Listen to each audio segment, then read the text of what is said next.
Welcome to rhythm of learning. ഇന്നത്തെ ക്ലാസ്സിൽ നമ്മൾ പഠിക്കാൻ പോകുന്നത് കേരളത്തിലെ മത്സ്യബന്ധനം എന്ന് പറയുന്ന ടോപ്പിക്കാണ്. അധികം ടോപ്പിക്കുകൾ ഇനി ബാക്കിയില്ല. കേരള ഫാക്സ് ഏകദേശം തീരാറായിട്ടുണ്ട് നമ്മുടെ. അത് കഴിഞ്ഞാൽ കേരള ഹിസ്റ്ററിയും കൂടി കഴിഞ്ഞാൽ പിന്നെ നമ്മൾ ജില്ലകൾ പഠിക്കുന്നുണ്ട്. റീനേസൻസും പഠിച്ചുകൊണ്ടിരിക്കുന്നുണ്ട്. അപ്പൊ കേരളം എന്ന് പറയുന്ന ഭാഗം നമുക്ക് അവിടെ അടച്ചുപൂട്ടി വെക്കാം. പിന്നെ ഇടയ്ക്കിടയ്ക്ക് റിവിഷൻ എടുത്താൽ മതി കേട്ടോ.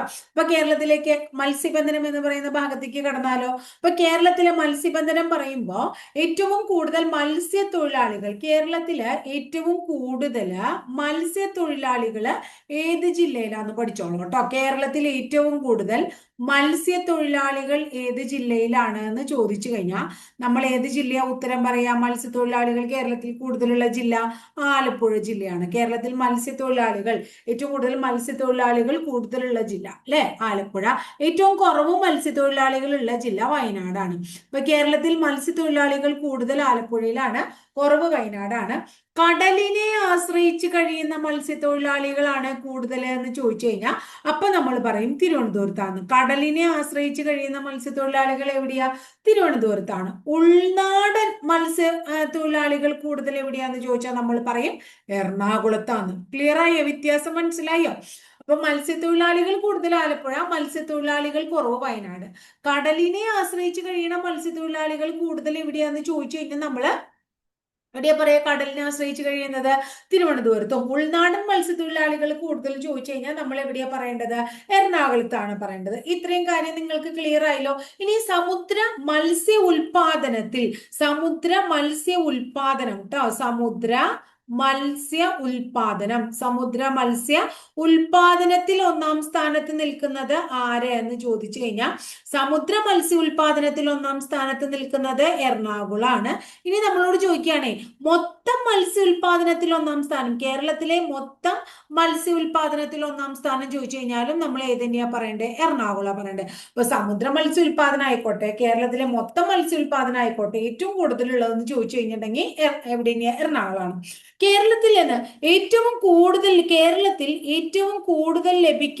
കേരളത്തിൽ ഏറ്റവും കൂടുതൽ ലഭിക്കുന്നത് ഏത് മത്സ്യമാണ്? മത്തിയാണ്. കേരളത്തിൽ ഏറ്റവും കൂടുതൽ ലഭിക്കുന്ന മത്സ്യം മത്തിയാണ്. കേരളത്തിൽ ഏറ്റവും കൂടുതൽ കയറ്റുമതി ചെയ്യുന്ന മത്സ്യമാണ് ചോദിക്കണേ. കേരളത്തിൽ ഏറ്റവും കൂടുതൽ കയറ്റുമതി ചെയ്യുന്ന മത്സ്യമാണ് ചോദിക്കുന്നതെങ്കിൽ നമ്മൾ ഉത്തരം ചെമ്മീനാ പറയണത്. ഇപ്പൊ കേരളത്തിൽ ഏറ്റവും കൂടുതൽ ലഭിക്കുന്ന മത്സ്യം മത്തിയാണ്. എന്നാൽ കേരളത്തിൽ ഏറ്റവും കൂടുതൽ കയറ്റുമതി ചെയ്യുന്ന മത്സ്യം ചെമ്മീനാണ്. കേരളത്തിൽ ഏറ്റവും കൂടുതൽ മത്സ്യത്തൊഴിലാളികൾ ആലപ്പുഴയിലാണ്. കേരളത്തിൽ ഏറ്റവും കുറവ് മത്സ്യത്തൊഴിലാളികൾ വയനാടാണ്. കടലിനെ ആശ്രയിച്ച് കഴിയുന്ന മത്സ്യത്തൊഴിലാളികൾ കേരളത്തിൽ കൂടുതൽ തിരുവനന്തപുരത്താണ്. ഉൾനാടൻ മത്സ്യത്തൊഴിലാളികൾ കേരളത്തിൽ കൂടുതൽ എറണാകുളത്താണ്. സമുദ്ര മത്സ്യ ഉൽപാദനത്തിൽ ഒന്നാം സ്ഥാനം എറണാകുളമാണ്. മൊത്ത മത്സ്യ ഉൽപാദനത്തിൽ ഒന്നാം സ്ഥാനം എറണാകുളത്താണ്. കേരളത്തിൽ ഏറ്റവും കൂടുതൽ ലഭിക്കുന്ന മത്സ്യം മത്തിയാണ്. കേരളത്തിൽ ഏറ്റവും കൂടുതൽ കയറ്റുമതി ചെയ്യുന്ന മത്സ്യമാണ് ചോദിക്കുന്നതെങ്കിൽ ഏതാ പറയാ? ചെമ്മീനാണ്. ഇന്ത്യയിൽ നിന്ന് ഏറ്റവും കൂടുതൽ കയറ്റുമതി ചെയ്യുന്ന അലങ്കാര മത്സ്യത്തിന്റെ പേര് മിസ് കേരള എന്നാണ്. ഇന്ത്യയിൽ നിന്ന് ഏറ്റവും കൂടുതൽ കയറ്റുമതി ചെയ്യുന്ന അലങ്കാര മത്സ്യം മിസ് കേരളയാണ്. ഈ മിസ് കേരളയുടെ പ്രത്യേകത ഇതൊരു ശുദ്ധജല മത്സ്യമാണ്. അപ്പൊ ഇന്ത്യയിൽ നിന്ന് ഏറ്റവും കൂടുതൽ കയറ്റുമതി ചെയ്യുന്ന അലങ്കാര മത്സ്യം മിസ് കേരളയാണ്. മിസ് കേരള എന്താണ്? ഒരു ശുദ്ധജല മത്സ്യമാണ്. കേരളത്തിൽ ഏറ്റവും കൂടുതൽ മത്സ്യസമ്പത്ത് ഏത് നദിയിലാണ്?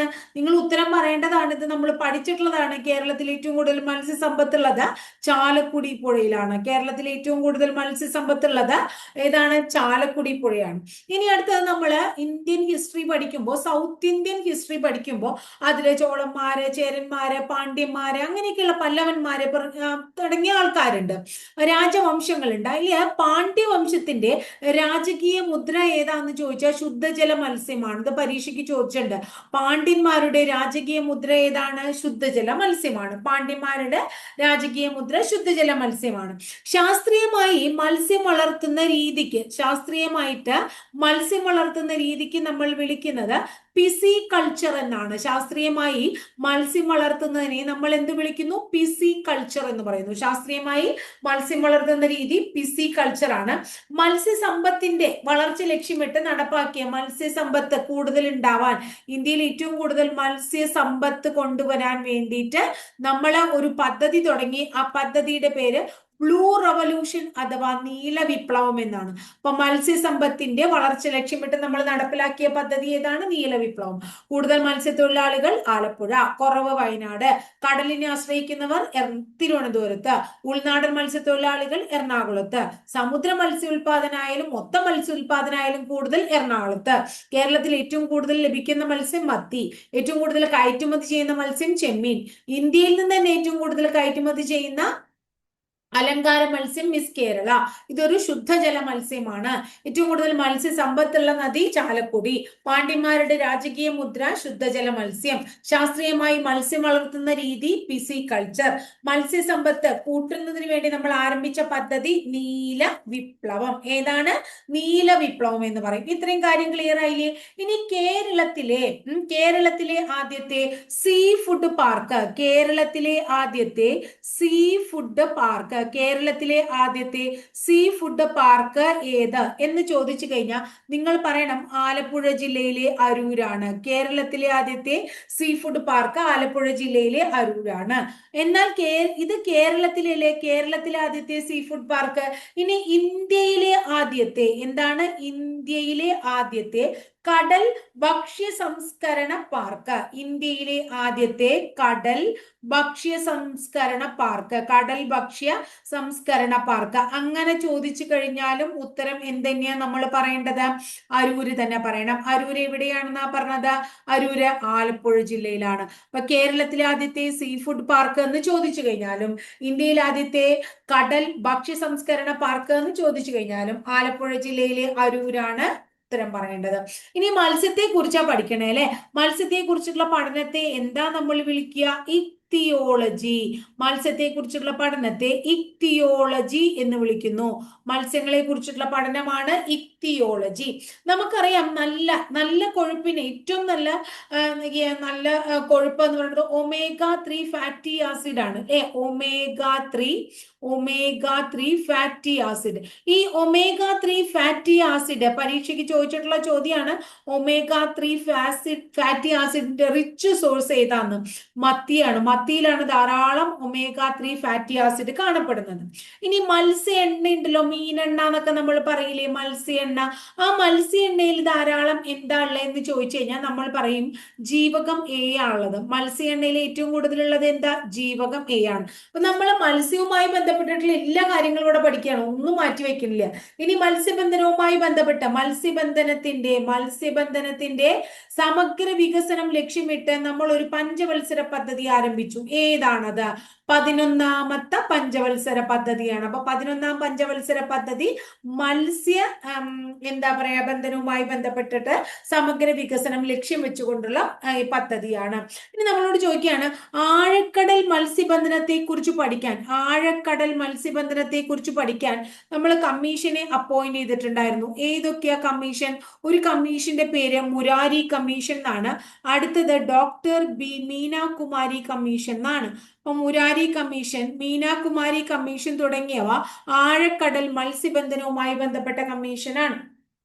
ആഴക്കടൽ മത്സ്യബന്ധനവുമായി ബന്ധപ്പെട്ട commission Murari commission, doctor B Meenakumari commission. മത്സ്യബന്ധനം 11ാം പഞ്ചവത്സര പദ്ധതിയുടെ ലക്ഷ്യമായിരുന്നു അല്ലെ? സമഗ്ര വികസനം. മത്സ്യ എണ്ണയിൽ നിന്ന് ജീവകം എ കിട്ടുന്നു. omega-3 ഫാറ്റി ആസിഡ് ധാരാളം മത്തിയിൽ കാണപ്പെടുന്നു. മത്സ്യങ്ങളെ കുറിച്ചുള്ള പഠനം ഇക്തിയോളജിയാണ്. ഇന്ത്യയിലെ ആദ്യത്തെ കടൽ ഭക്ഷ്യ സംസ്കരണ പ്ലാന്റും കേരളത്തിലെ ആദ്യത്തെ സീ ഫുഡ് പാർക്കും ഒക്കെ നമ്മൾ ആലപ്പുഴ ജില്ലയിലെ അരൂരാണ് എന്നാണ് ഉത്തരം പറയേണ്ടത്. ക്ലിയർ ആയോ? ഇനി അടുത്തത് മത്സ്യത്തൊഴിലാളികളുടെ കോപ്പറേറ്റീവ് സൊസൈറ്റി ഉണ്ട്. മത്സ്യത്തൊഴിലാളികൾക്ക് വേണ്ടി എന്തുണ്ട്? മത്സ്യത്തൊഴിലാളികൾക്ക് വേണ്ടി കോപ്പറേറ്റീവ് സൊസൈറ്റി ഉണ്ട്. ആ മത്സ്യത്തൊഴിലാളികളുടെ കോപ്പറേറ്റീവ് സൊസൈറ്റികളിലെ അപ്പെക്സ് ബോഡി എന്ന് വിളിക്കുന്നത്, അപ്പെക്സ് ബോഡി ഏതാണ്? മത്സ്യഫെഡ് ആണ്. മത്സ്യത്തൊഴിലാളികളുടെ കോപ്പറേറ്റീവ് സൊസൈറ്റികളുടെ അപ്പെക്സ് ബോഡി മത്സ്യഫെഡ് ആണ്. തിരുവനന്തപുരം ജില്ലയിൽ 1984 മത്സ്യഫെഡ് നിലവിൽ വന്നു. തിരുവനന്തപുരം ജില്ലയിൽ 1984 മത്സ്യഫെഡ് നിലവിൽ വന്നു. മത്സ്യഫെഡിന്റെ ഉൽപ്പന്നങ്ങളാണ് ന്യൂട്രി ഫിഷ്. മത്സ്യഫെഡിന്റെ ഉൽപ്പന്നങ്ങളാണ് ഏത്? Nutri fish. അവരുടെ പ്രോഡക്റ്റ് ആണ് ന്യൂട്രി ഫിഷ്. ഇവരുടെ വാർത്താ പത്രികയുടെ പേരെന്താണ്? മത്സ്യഫെഡിന്റെ വാർത്താ പത്രികയുടെ പേര് മത്സ്യ എന്നാണ്. അപ്പൊ മത്സ്യ എന്ന് പറയുന്ന വാർത്താ പത്രിക മത്സ്യഫെഡിന്റെയാണ്. ക്ലിയർ ആയില്ലേ? അപ്പൊ ഇത്രയാണ് മത്സ്യഫെഡിനെ കുറിച്ച് പഠിക്കാനുള്ളത്. മത്സ്യത്തൊഴിലാളികൾക്ക് വേണ്ടിയിട്ടുള്ള കോപ്പറേറ്റീവ് സൊസൈറ്റികളുടെ അപ്പെക്സ് ബോഡിയെ നമ്മൾ മത്സ്യഫെഡ് എന്ന് വിളിക്കുന്നു. 1984 തിരുവനന്തപുരം ആസ്ഥാനമായി മത്സ്യഫെഡ് നിലവിൽ വന്നു. ഇവരുടെ ഉൽപ്പന്നങ്ങളാണ് ന്യൂട്രി ഫിഷ്. ഇവരുടെ വാർത്താ പത്രികയുടെ പേരാണ് മത്സ്യ. അടുത്തത് ഫിഷറീസ് ഡിപ്പാർട്ട്മെന്റ്. ഫിഷറീസ് ഡിപ്പാർട്ട്മെന്റ് നിലവിൽ വന്നത് എന്നാണ്? ഫിഷറീസ് ഡിപ്പാർട്ട്മെന്റ് നിലവിൽ വന്നത് 1956 തിരുവനന്തപുരം ജില്ലയിലെ വികാസ് ഭവനാണ് ഫിഷറീസ് ഡിപ്പാർട്ട്മെന്റിന്റെ ആസ്ഥാനം. അപ്പൊ തിരുവനന്തപുരം ജില്ലയിൽ വികാസ് ഭവൻ ആസ്ഥാനമായി ഫിഷറീസ് ഡിപ്പാർട്ട്മെന്റ് പ്രവർത്തിക്കുന്നു. 1956 നിലവിൽ വന്നു. ഈ ഫിഷറീസ് ഡിപ്പാർട്ട്മെന്റ് കടലില് എന്തെങ്കിലും പ്രശ്നങ്ങളൊക്കെ ഉണ്ടായാൽ ആ കടലില് രക്ഷാപ്രവർത്തനങ്ങൾ നടത്തുന്നതിന് വേണ്ടിയിട്ട് മറൈൻ ആംബുലൻസ് എന്താണ് മറൈൻ ആംബുലൻസ് സംവിധാനം റെഡിയാക്കിയിട്ടുണ്ട്. ആ മറൈൻ ആംബുലൻസിന്റെ പേരുകളാണ് പ്രതീക്ഷ. അടുത്തതിന്റെ പേര് കാരുണ്യ. അടുത്തതിന്റെ പേര് പ്രത്യാശ. അപ്പൊ പ്രത്യാശ, കാരുണ്യ, പ്രതീക്ഷ തുടങ്ങിയവ ഫിഷറീസ് ഡിപ്പാർട്ട്മെന്റ് ആരംഭിച്ച മറൈൻ ആംബുലൻസ് സർവീസുകളാണ്. പ്രതീക്ഷ എവിടെയാണ്? വിഴിഞ്ഞത്താണ്. പ്രതീക്ഷ സർവീസ് വിഴിഞ്ഞത്താണ്. കാരുണ്യ ബേപ്പൂരാണ്. പ്രത്യാശ വൈപ്പിനിലാണ്. ഇനി അടുത്തത് ഫിഷറീസ് കോർപ്പറേഷനെ കുറിച്ചാണ് പഠിക്കാനുള്ളത്. ഫിഷറീസ് കോർപ്പറേഷന്റെ ആസ്ഥാനം എറണാകുളം ജില്ലയിലാണ്. 1966 നിലവിൽ വന്നു. ഫിഷറീസ് കോർപ്പറേഷൻ 1966 നിലവിൽ വന്നു. എവിടെയാണത്? എറണാകുളം ജില്ലയിലാണ്. അപ്പൊ പറഞ്ഞ മത്സ്യത്തൊഴിലാളികളുടെ കോപ്പറേറ്റീവ് സൊസൈറ്റികളുടെ അപ്പെക്സ് ബോഡിയെ മത്സ്യഫെഡ് എന്ന് വിളിക്കുന്നു. തിരുവനന്തപുരം ജില്ലയിൽ 1984 മത്സ്യഫെഡ് നിലവിൽ വരുന്നത്. മത്സ്യഫെഡിന്റെ ഉൽപ്പന്നങ്ങൾ ന്യൂട്രി ഫിഷ് ആണ്. മത്സ്യഫെഡിന്റെ വാർത്താ പത്രിക മത്സ്യയാണ്. ഫിഷറീസ് ഡിപ്പാർട്ട്മെന്റ് തിരുവനന്തപുരം ജില്ലയിൽ 1956 നിലവിൽ വന്നു. ഫിഷറീസ് ഡിപ്പാർട്ട്മെന്റിന്റെ ഹെഡ്ക്വാർട്ടേഴ്സ് വികാസ് ഭവനാണ്. കടലിലെ രക്ഷാപ്രവർത്തനങ്ങൾ എന്തെങ്കിലും പ്രശ്നങ്ങളൊക്കെ ഉണ്ടാവണമെങ്കിൽ രക്ഷാപ്രവർത്തനങ്ങൾ നടത്താൻ വേണ്ടി ഈ fisheries department marine ambulance service കൊണ്ടുവന്നു. അതിന്റെ പേരുകളാണ് പ്രതീക്ഷ വിഴിഞ്ഞത്താണ്. രണ്ടാമത്തത് കാരുണ്യ ബേപ്പൂരാണ്. മൂന്നാമത്തത് പ്രത്യാശ വൈപ്പിനിലാണ്. ഇനി അടുത്തത് ഫിഷറീസ് കോർപ്പറേഷന്റെ ആസ്ഥാനം എറണാകുളമാണ്. അത് നിലവിൽ വന്നത് 1966 ഇത്രയും കാര്യം ക്ലിയർ ആയില്ലേ? ഇനി അടുത്തത് നമ്മളോട് പലപ്പോഴും പരീക്ഷയ്ക്ക് ചോദിക്കാറുള്ള ഒരു ചോദ്യമാണ് Indo Norwegian fisheries community project. Indo Norwegian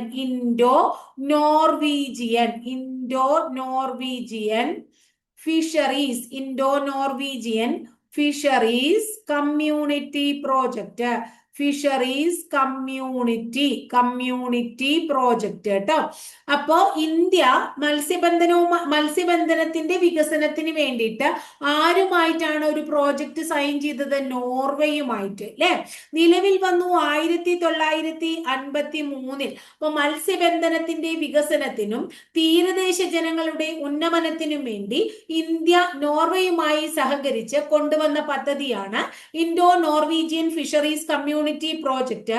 ഇതിന് തുടക്കം കുറിച്ചത് നീണ്ടകരയിലാണ്. കൊല്ലം ജില്ലയിലെ നീണ്ടകരയിലാണ്. ഇത്രയും കാര്യം ക്ലിയർ ആയല്ലോ? ഇനി അടുത്തത് Kerala state industrial development corporation. ഇതിന്റെ കീഴിൽ ഒരു മെഗാ സീ ഫുഡ് പാർക്ക് ഉണ്ട്. എന്താണുള്ളത്? ഒരു mega sea food park, mega sea food park കാണപ്പെടുന്നു. ഈ മെഗാ സീ ഫുഡ് പാർക്ക് എവിടെയാണ് സ്ഥിതി ചെയ്യുന്നത്? ആലപ്പുഴ ജില്ലയിൽ പള്ളിപ്പുറം എന്ന് പറയുന്ന സ്ഥലത്താണ്. ആലപ്പുഴ ജില്ലയിലെ പള്ളിപ്പുറം, ചേർത്തല എന്നും പറയും, പള്ളിപ്പുറം, ചേർത്തലയ്ക്ക് അടുത്ത് പള്ളിപ്പുറത്ത് എന്താണ് ഒരു mega sea food park Kerala state industrial development കോർപ്പറേഷന്റെ കീഴിലുണ്ട്. ഇനി കേരളത്തിലെ തന്നെ ആദ്യത്തെ സ്പീഷീസ് ഫിഷ് ഹാച്ചറി, എന്താണ് കേരളത്തിലെ ആദ്യത്തെ സ്പീഷീസ് ഫിഷ് ഹാച്ചറി എവിടെയാണ്? സ്പീഷീസ് ഫിഷ് ഹാച്ചറി എവിടെയാണ് എന്ന് ചോദിച്ചു കഴിഞ്ഞാൽ സ്ഥലം ഓടയമാണ്. ഓടയം തിരുവനന്തപുരത്താണ്. ഓടയം എവിടെയാണ്? തിരുവനന്തപുരത്താണ്. ഇത്രയും കാര്യങ്ങൾ ക്ലിയർ ആയല്ലോ. ഇൻഡോ നോർവീജിയൻ ഫിഷറീസ് കമ്മ്യൂണിറ്റി പ്രോജക്റ്റിന് തുടക്കം കുറിച്ച ജില്ല കൊല്ലം, സ്ഥലം നീണ്ടകര, വർഷം 1953. അപ്പോ മത്സ്യബന്ധനത്തിന്റെ വികസനത്തിനും തീരദേശ ജനങ്ങളുടെ ഉന്നമനത്തിനും ഇന്ത്യ ഏത് രാജ്യവുമായിട്ടാണ് ഒരു പ്രോജക്റ്റിൽ സൈൻ ചെയ്തത്? നോർവേയുമായിട്ട്, ഇൻഡോ നോർവീജിയൻ പ്രോജക്റ്റ് അല്ലെ.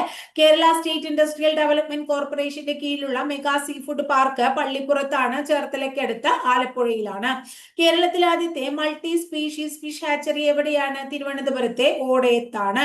ക്ലിയർ ആയില്ലേ? കേരളത്തിലെ തന്നെ ഏറ്റവും വലിയ മത്സ്യത്തൊഴിലാളികൾക്ക് വേണ്ടിയിട്ടുള്ള ഫ്ലാറ്റ് സമുച്ചയം എവിടെയാണ് നിലവിൽ വരുന്നത്? എവിടെയായിരിക്കും? ആലപ്പുഴ. അവിടെയല്ലേ ഏറ്റവും കൂടുതൽ മത്സ്യത്തൊഴിലാളികൾ ഉള്ളത്? എവിടെയാണ്? ആലപ്പുഴ. ഈ മത്സ്യത്തൊഴിലാളികളുടെ പുനരധിവാസ പദ്ധതിക്ക്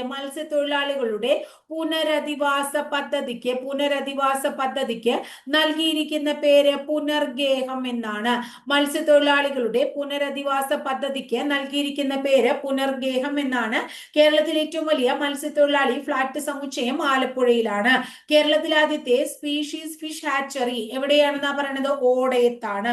ഇനി അടുത്തത് മത്സ്യത്തൊഴിലാളികളിൽ തന്നെ സ്ത്രീകളുണ്ട്. ഈ സ്ത്രീകളുടെ സമഗ്ര വികസനം ലക്ഷ്യമിട്ടുകൊണ്ട് എന്താണ് ഒരു ഏജൻസി, ഫിഷറീസ് ഡിപ്പാർട്ട്മെന്റ് ഒരു ഏജൻസി കൊണ്ടുവന്നേക്കാണ്. ആ ഏജൻസിയുടെ പേരാണ് സാഫ് എന്ന് പറയും. അപ്പൊ മത്സ്യത്തൊഴിലാളി സ്ത്രീകളുടെ വികസനം ലക്ഷ്യമിട്ടുകൊണ്ട് ഫിഷറീസ് ഡിപ്പാർട്ട്മെന്റ് കൊണ്ടുവന്നിട്ടുള്ള ഒരു ഏജൻസിയാണ് SAF, society for assistance to fisher women. അതിന്റെ പൂർണ്ണ രൂപം ഇതാണ്: സൊസൈറ്റി ഫോർ അസിസ്റ്റൻസ് ടു, എന്താണ്? അസിസ്റ്റൻസ് ടു ആർക്കാണ്? Fisher women. Society for assistance to fisher women ആണ് സാഫ് എന്ന് പറയുന്നത്. ഈ സാഫിന്റെ കീഴിൽ ധാരാളം പദ്ധതികൾ, ഇവരെ പുനരുജ്ജീവിപ്പിക്കാൻ വേണ്ടി ധാരാളം പദ്ധതികൾ അവർ കൊണ്ടുവന്നുണ്ട്. അതിലെ പ്രധാനപ്പെട്ട ഒരു പദ്ധതിയാണ് തീരമൈത്രി. അപ്പൊ തീരമൈത്രി മത്സ്യത്തൊഴിലാളി സ്ത്രീകളുടെ സമഗ്ര വികസനം ലക്ഷ്യമിട്ട് സാഫ് എന്ന് പറയുന്ന ഏജൻസി കൊണ്ടുവന്ന പദ്ധതിയാണെന്ന് ഓർത്തുവെക്കുക. ക്ലിയർ ആയില്ലേ? ഈ മത്സ്യത്തെ മാത്രം ആശ്രയിച്ച് ജീവിക്കുന്ന മത്സ്യഗ്രാമങ്ങളുണ്ട് കേരളത്തിൽ പല സ്ഥലങ്ങളും അല്ലെ. ആ മത്സ്യഗ്രാമങ്ങളുടെ സമഗ്ര വികസനം ലക്ഷ്യമിട്ടുകൊണ്ട് ഫിഷറീസ് വകുപ്പ് നടപ്പിലാക്കുന്ന പദ്ധതിയാണ് മാതൃകാ മത്സ്യഗ്രാമം. ഏതാണ്? മാതൃകാ മത്സ്യഗ്രാമം. ഇത് നമ്മൾ പഠിച്ചിട്ടുണ്ട്. കേരളത്തിലെ ആദ്യത്തെ മാതൃകാ മത്സ്യബന്ധന ഗ്രാമവും ടൂറിസം ഗ്രാമവും ഏതാണ്? കുമ്പളങ്ങിയാണ് എന്ന് പഠിച്ചിട്ടില്ലേ? അപ്പോ എന്താണ്? കുമ്പളങ്ങിക്ക് മത്സ്യഗ്രാമങ്ങളുടെ സമഗ്ര വികസനം ലക്ഷ്യമിട്ട് ഫിഷറീസ് വകുപ്പ് നടപ്പാക്കുന്ന പദ്ധതി മാതൃകാ മത്സ്യഗ്രാമമാണ്. ആ മാതൃകാ മത്സ്യഗ്രാമം കേരളത്തിലെ ആദ്യത്തെ മാതൃകാ മത്സ്യബന്ധന ഗ്രാമമാണ് കുമ്പളങ്ങി. അപ്പൊ സ്ത്രീകളുടെ വികസനം ലക്ഷ്യമിട്ടുകൊണ്ട്, മത്സ്യത്തൊഴിലാളി സ്ത്രീകളുടെ വികസനം ലക്ഷ്യമിട്ടുകൊണ്ട് ഫിഷറീസ് ഡിപ്പാർട്ട്മെന്റ് കീഴിലുള്ള agency society for assistance to fisherman അഥവാ സാഫിന്റെ കീഴിലുള്ള ചെറുകിട തൊഴിൽ പദ്ധതി തീരമൈത്രി. മത്സ്യഗ്രാമങ്ങളുടെ സമഗ്ര വികസനം ലക്ഷ്യമിട്ട് ഫിഷറീസ് വകുപ്പ് നടപ്പാക്കുന്ന പദ്ധതി മാതൃകാ മത്സ്യബന്ധന ഗ്രാമം. കേരളത്തിലെ ആദ്യത്തെ മാതൃകാ മത്സ്യബന്ധന ഗ്രാമം കുമ്പളങ്ങി. ഇപ്പൊ കേരളത്തിലെ മത്സ്യബന്ധനവുമായി കേരളവുമായിട്ട് ബന്ധപ്പെട്ടിട്ടുള്ള ഒരുവിധം ടോപ്പിക്കുകൾ ഇവിടെ തീർന്നു കാര്യങ്ങൾ. ഇനി നമുക്ക് എന്തെങ്കിലും അഡീഷണൽ ആയിട്ട് നമ്മൾ പദ്ധതികൾ പഠിക്കുമ്പോഴോ അല്ലെങ്കിൽ എന്താ പറയാ ഇതിൽ തന്നെ കറണ്ട് ആയിട്ടുള്ള കാര്യങ്ങൾ കറണ്ട് അഫയേഴ്സ് പഠിക്കുമ്പോഴൊക്കെ പഠിച്ചു മുന്നോട്ട് പോകാം. പിന്നെ ഇതിൽ പെടാത്ത എന്തെങ്കിലും ഉണ്ടെങ്കിൽ നമ്മൾ ക്വസ്റ്റ്യൻ പേപ്പറൊക്കെ ചെയ്യുമ്പോൾ നമുക്ക് കിട്ടും. അപ്പൊ ഇത്രയേ ഉള്ളൂ ഇന്നത്തെ ക്ലാസ്സിൽ. ക്ലാസ് ഇഷ്ടപ്പെട്ടു വെച്ചാൽ ഒന്ന് ലൈക്ക് ചെയ്യുക, ഇഷ്ടപ്പെട്ട ക്ലാസ്സുകൾ നിങ്ങളുടെ കൂട്ടുകാരിലേക്ക് ഷെയർ ചെയ്യൂ. ആദ്യമായിട്ട് ചാനൽ കാണുന്നവർ ഒന്ന് സബ്സ്ക്രൈബ് ചെയ്യൂ കേട്ടോ. അതുപോലെ തന്നെ ആ ബെല്ലൈക്കൺ കൂടി ഒന്ന് എനേബിൾ ചെയ്താൽ ടീച്ചർ ഓരോ ദിവസം അപ്ലോഡ് ചെയ്യുന്ന വീഡിയോസ് കൃത്യമായിട്ട് നിങ്ങൾക്ക് നോട്ടിഫിക്കേഷൻ ആയിട്ട് ലഭിക്കുകയും ചെയ്യും. അപ്പൊ അടുത്ത ദിവസം മറ്റൊരു ടോപ്പിക്കുമായി നമുക്ക് വീണ്ടും കാണാം കേട്ടോ.